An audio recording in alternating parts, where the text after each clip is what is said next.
നാണം കെട്ട് നാറിപ്പോയി. മുഖം വെച്ച് ഓരോ കോപ്രായം കാണിക്കുമ്പോ ഓർക്കണം, മുറ്റത്തോട്ടൊക്കെ ഇറങ്ങി നടക്കണ്ടി. മുഖം വെച്ച് കോപ്രായം കാണിച്ചു. ഇങ്ങോട്ട് വന്ന് എന്താ ഇത് വന്ന് നോക്ക്. എന്താ ആൾക്കാർ ചോദിക്കുക റേഷൻ മേടിക്കാൻ പോയാണ് ഷഡ്ഡി മേടിക്കാൻ പോയാണ്. നോക്കിക്കത് എന്തുവാണ് പറയുന്നത്. തുണി കണക്കുന്ന വണ്ടിയുടെ പുറത്തിട്ടാണോ തുണി കണക്കുന്നത്? എന്തുമാത്രം ആശയുണ്ട് ഇവിടെ. പക്ഷെ എന്ത് പറയാനാണെന്ന് കാണിക്കൂ.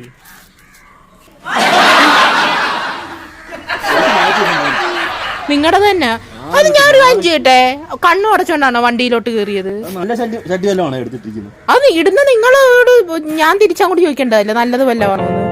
ഇടുന്ന നിങ്ങളല്ലയോ? എത്ര പേര് ചോദിച്ചെന്നറിയോ തരാവോ ഷഡ്ഡി മേടിക്കാൻ പോയാണ് കൊടുക്കാൻ മേലായിരുന്നു.